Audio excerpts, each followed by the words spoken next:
Alright. So I want to make a quick video, kind of going over some, like, Plane of Fear D4 AoE stuff. Because I feel like having a visual makes it a lot easier. And I'm also, like, way too lazy to go through and do, like, a big, huge write-up and type a bunch of stuff for that kind of thing. So, I mean, I'm just gonna kind of talk through my thought process and some of the things I've kind of learned from doing a lot of Plane of Fear on the server and other servers and whatnot, and kind of the way I generally clear the zone. Normally when you open an instance, you'll have a dude. It's normally a Scareling. It's like in this part of the zone. Or maybe like a gorilla or something, a turmoil toad. It's another thing that's pretty common in this part of the zone, but it kind of puts you near the west wall, which is kind of traditionally where, if you're doing like a fear break-in, kind of your first stopping point. But whatever dude runs at me first, I kind of charm it so I can shrink and, you know, in case I forget to buff or whatever. Then I kind of just go straight north. I grab the stuff in the bedded house, kind of just run a lap around it, drop my pet. I find myself requiring your attention. And then you can use using the corner of the house to line of sight everything, so that it just comes around the corner and stacks up nicely for the DDD spam.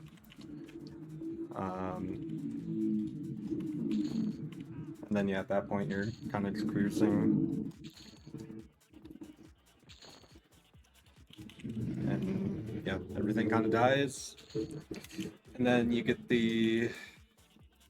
I have enough mana to kill this thing too. You get to the fun part of the build where now you can kind of AFK a little bit while you wait on mana regen. If you have a Shaman FD ring, kind of on your initial break-in or whatever, it's nice to click the FD ring and not have to worry about anything roaming into you. Because if you look at the map, almost said show EQ. But yeah, there's some stuff that can roam like kind of close to where we are. Like a guy can come in from like the north wall. Dudes can kind of roam generally in this area.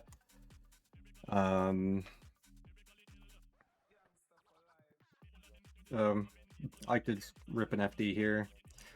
If not, then you kind of have to pay a little bit more attention and like just look, like, you know, you have track and you can see where every mob is that can aggro you on the map, and you can just, like, walk away from them so they don't run into you. And if you only get like one mob, it's fine. You can kind of just like charm it and keep meting, and once you have enough mana, you can kill it with like, you know, dots or DDD or whatever and do your canny 5. But kind of our goal to get the like break-in and the clear to be more chill is our next pull is basically I'm just going to press W into the northwest corner here, and whatever aggroes me, aggroes me.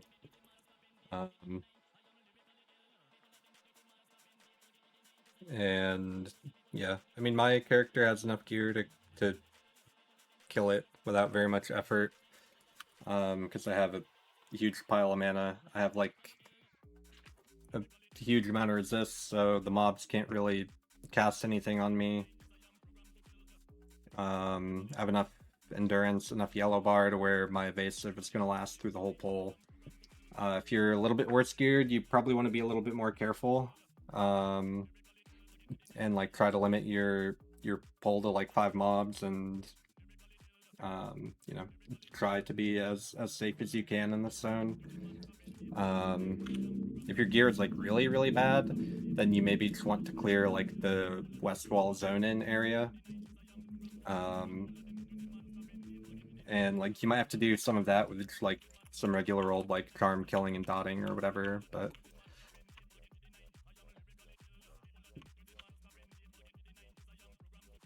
yeah, now we're just gathering up our stuff. One of the things I like to do is anytime I see a mob with a pet, I just charm it I find myself so that it requiring your gives a attention. pet, and then I drop my charm, and I just kind of keep running. I think these dudes down here can like roam up a little bit, so we can just grab them. I find myself requiring your attention. I find myself kind of doing it without thinking at this point, but make sure every so often when you're just like running around or whatever, when you get back from medding, you just want to pulse your Silo's accelerating chorus. And yeah, like as everything is coming in, we can kind of just do like a little circle lap to help get everything grouped up and gathered up a little bit better. You want to make sure that when you're doing that, you don't accidentally like let the mobs run into you and like expose your back into them, especially the scarelings, because they'll backstab you and just like own the shit out of your endurance, out of your yellow bar, which is pretty not ideal, not optimalis. I don't even know if I need this shit, but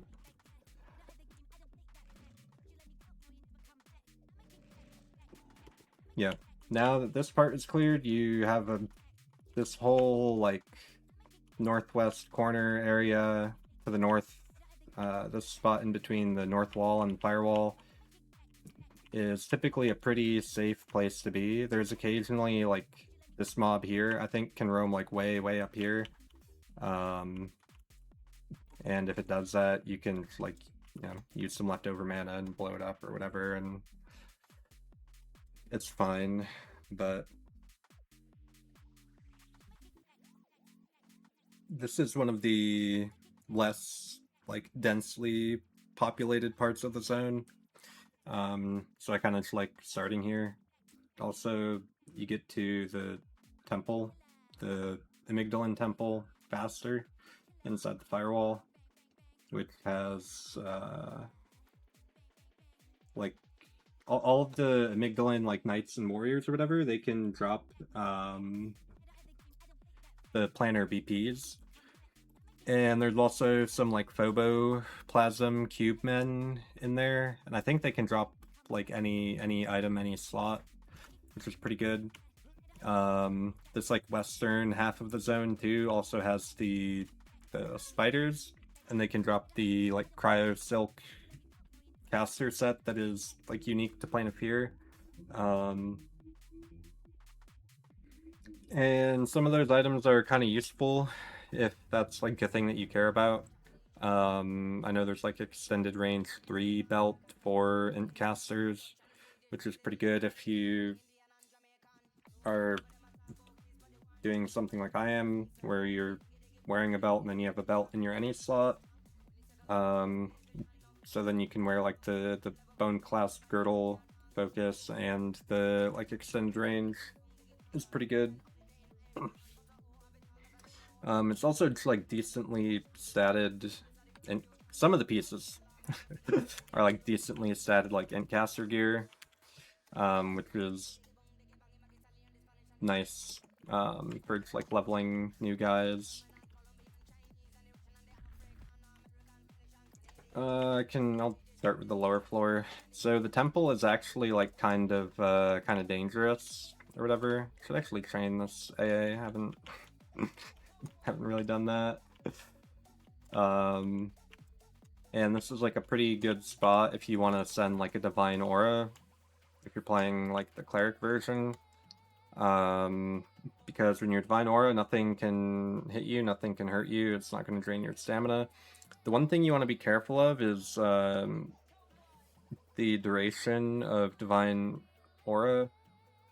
If it is longer than your songs, then your like resist songs can fade because they're not going to pulse while you have DA active. But I'm pretty sure you can make a macro that will like cancel aura the DA, or you can do it manually, or you can just like upgrade Mote your songs a little bit. So yeah, we can just rip the AA, run in here. Nothing can hit us. It's a pretty good time. I like to just run into a corner when I do this, and yeah, everything is gathered up. And then, yeah, you just press Denons until everything dies. Most of the stuff is going to get slowed by Largos, so even if it is like enchanter hasted or whatever, it doesn't really matter. Because the slow is going to negate it, and also generally it's going to reduce your damage taken by a lot. I forget what the exact slow percent is on Largos at this level, but it's pretty good. Something to note is that magic resist is like really, really important, at least for the temples, because the Amygdalin Knights and the Warriors can mana drain you. It's a magic based mana drain, and yeah, if you run before you can kill the pole, it's not ideal. But I mean, my guy has like a billion mana. I don't even really have to canny 5 in combat for this zone. And I think you might be able to resist the harm touches. I don't know. I've been playing with enough resist on my character that I just kind of ignore everything because it doesn't affect me for the most part. Like occasionally, dude, this spell is really annoying. Beast Lord mobs and their pets can cast it, and it's like a half-second stun or whatever that interrupts your casting. So if you use like a melody macro to do your Denons and you're not paying attention, you'll stop doing it for a bit. That's going to matter a lot more when you have worse gear, like more entry-level gear, because really the main thing with this build is like it's very much you kill the mobs before they kill you, right? And your timer for when they kill you is basically, you know, a little bit after your endurance bar runs out. So it's also a part of why you want to utilize the fact that you're a bard and you run really fast and you can, you know, do all kinds of stuff like get lost in the temple if you haven't played the game before. Dude, where the fuck? I'm stupid. But yeah, like you can. I like to press charm on stuff when I'm pulling because it killed that guy's pet. He's killing himself to the other guy, and they're also hitting each other instead of me, which is pretty good. Then yeah, this floor of the temple is has a lot less going on. You can kind of just run back into this hallway and I find myself everything gathers up pretty nicely. But yeah, I'm probably not going to do too much more of the zone, because I think you guys can kind of get the gist of it at this point. How the fuck did I aggro Samhain? But yeah, I mean, I finished that whole floor. The only mobs left in the temple now are the two up top. Like where CT would be in the instance, there's 2 cubes up there every time, but yeah, I'm just gonna click my ring because I don't know why I have aggro on that thing. But yeah, kind of from this point from here, I'd finish up the temple, and then I'd just go in a slower circle around the zone. Like I grab this field here with the nightmares and the cubes, and then I'll do like the Glare Lord hourglass, and then maybe like get some of the graveyard and like loop back around to like the terror hourglass or whatever. And yeah, you can use like I like using like the Glare Lord and terror hourglasses, or even like the golem temples or whatever. To like after I do a circle to gather up the mobs a little bit and get them so they're not super spread out.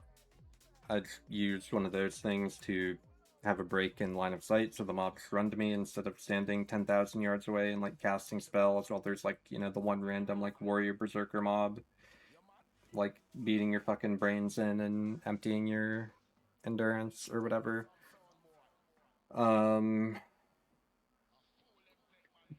But yeah, that kind of covers the gist of it. And you can kind of do something similar like every zone, same general concepts.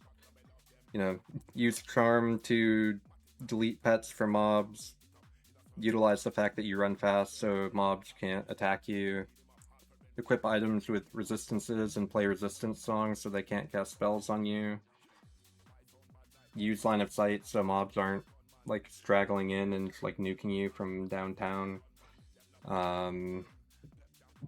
This is what my spell bar looks like for this. In my flex slot, when I'm doing something like this, I'll put like a single target chant or even sometimes a single target snare, just so I have a song to, like if I want to use the song to just tag a mob and pull a mob. That's kind of what I use that for.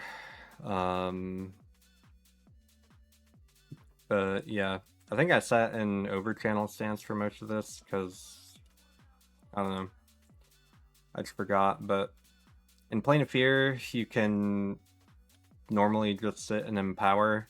None of the mobs are super high level or super resistant to magic, so they're just gonna explode to like a double empowered Denin's disco. If you're doing this in Plane of Fear, or not Plane of Fear, but Plane of Hate, if you're doing mobs on the second floor, like the Inner Chosen Dragoon, big Dark Elf dudes, you pretty much want to camp out in Overchannel. If you're doing a poll that has the Clerics or Spite Golems or Loathling Liches in it, and also I think maybe the Enchanter, the female Revenants, female like vampire baddies. I tend to just use Overchannel for those because they can, like, even with like rank 10 Denins, they resist me sometimes. And yeah, if you get farmed on like unlucky resist, that's kind of bad. And I would rather just be consistent and sit in Overchannel, kill the pole a little bit slower, and have my spell hit every single time. But yeah, I guess I'll do one more poll and talk about a few other things. I guess map settings. A lot of people don't know that you can right-click the map and you can change the display type. So I think this is what it looks like by default, but this is kind of annoying to have on your screen. So I do the compact, like light background, and I set the I think I set the window transparency, window alpha, a little low or something. I don't remember. And then you also have these like little checkboxes or whatever when you right click the map. If you turn on NPCs and like players and stuff, that will show you the mobs that are on track and gives you like the Harry Potter maps. If you're a bad person and you've ever used something like ShoEQ or MacroQuest, bad things are probably going to happen to you in the afterlife or the next life, but you're also probably familiar with this functionality. I'm joking, by the way, about the macro quest bit, because fucking like everybody that has played EQ Live or like TLP or like 27 box emulator server, whatever, like that shit is super common. I find myself requiring your attention. They normally don't punish it, so everybody does it. But yeah, like there in that poll, I just like kind of the mobs that had pets, I just target them, I charm them. They don't have pets anymore. Their pets don't shit up my extended target window. Their pets don't like eat a cast of denons that could be doing meaningful damage to like anything else in the poll. And I don't even know how many mobs that was, but yeah, we're in over channel again because I forgot to swap. But I mean, you know, I'll go run and hit something with empowered denons, but like mine's hitting. Oh, that's the overkill damage or whatever. Mine hits for 2700 in over channel. It's gonna hit for almost 3300 when it's empowered. It's gonna use a little bit more mana too, but it ends up making it more efficient. It's gonna do 30% more damage, and only costs 20% more mana, right? So that's a boost in your efficiency. But I mean, even there, that was like how many bad guys was that? 1, 2, 3, 4, 5, 6, 7, 8, 9. Like 9 mobs. I finished with half my mana and half my stamina bar. So it's kind of a benchmark if you are lesser geared. Yeah, hopefully you found something in this video useful, and yeah, I don't know, dude, go log in and play the video game. This is a build where you kind of have to play and get familiar with your own character a little bit, because there's not really like a one-size-fits-all way to do it. Good luck.